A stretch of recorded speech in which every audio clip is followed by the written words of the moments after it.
कि मैं एग्ज़ाम में आने वाला है, तो आपको लघु कथा लेखन कैसे लिखते हैं वो भी, और क्यों क्या क्या उसमें इंपॉर्टेंट बातें होती है वो हम पहले डिस्कस कर लेते हैं। आपको पता है कहानी हमारे जीवन का महत्वपूर्ण है।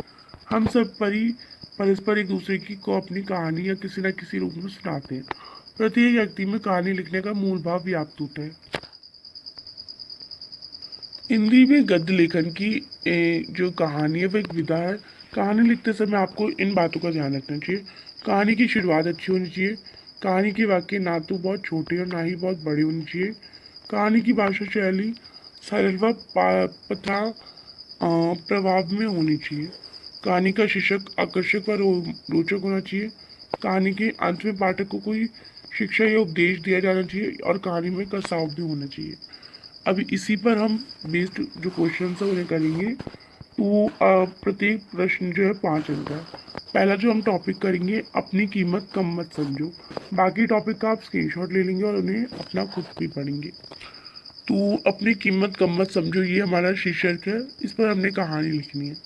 एक समय की बात है, एक प्रसिद्ध महापुरुष किसी शहर के मुख्य बाजार में गया। वहां सैकड़ों की संख्या में लोगों से उसे घेर लिया। तब उन्होंने देखा कि भीड़ में कुछ लोग अमीर कुछ गरीब लोग हैं। गरीब लोग अमीरों को आगे जाने के लिए सहज ही रास्ता दे रहे थे। तब उस महापुरुष ने अपनी जेब से एक सोने का सिक्का बाहर निकाला और सभी को दिखाते हुए पूछा, कौन कौन इसे पाना चाहता है। तो सोने के चमकते सिक्के को पाने के लिए सभी ने स्वीकृति से अपने हाथ खड़े कर दिए।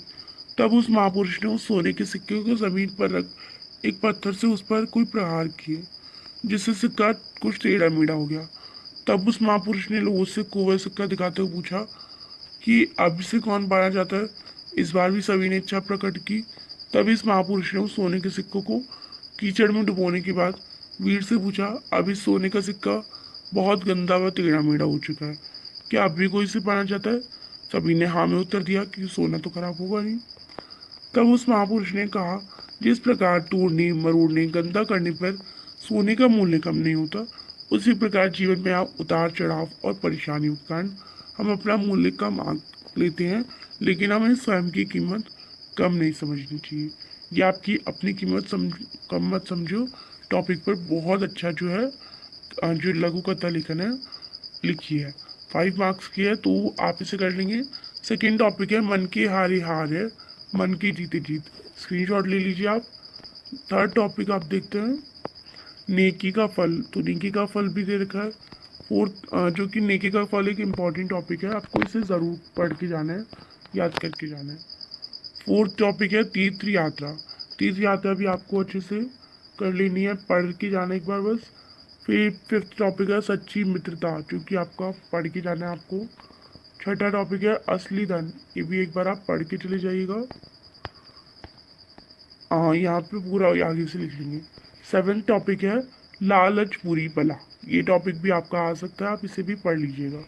आठवां टॉपिक जो है परिश्रम का महत्व, जो कि एक इम्पॉर्टेंट टॉपिक है, आपको इसे ज़रूर स्क्रीनशॉट लेके याद करके पढ़ के जाना है। इसकी कहानी एक बार समझ लीजिएगा, आप खुद लिख लेंगे, तो इसको भी आपको अच्छे से पढ़ना है। कहानी एक बार समझ लीजिएगा, आप खुद लिख लेंगे, तो इसको भी आपको अच्छे से पढ़ना है।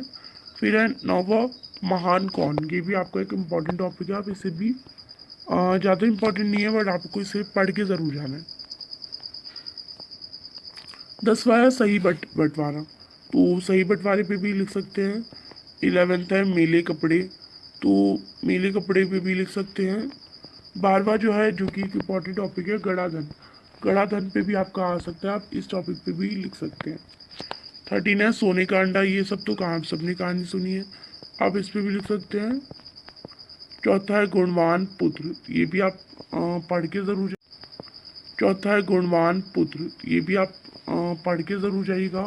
15वां है प्यासा कौवा, ये भी आप पढ़ के जाइएगा।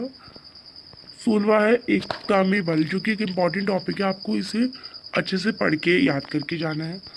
अब आपको पता है अधिकांश छात्र लेखन कथा लेखन की वजह से अपरिचित जान पड़ते हैं, लंबे लगे वाक्यों को प्रयोग करते हुए जिसमें कथ्य दुरु हो जाता है, और कुछ छात्र विषय से भटक जाते हैं, व्यर्थ की बातों को लिखने लगते हैं।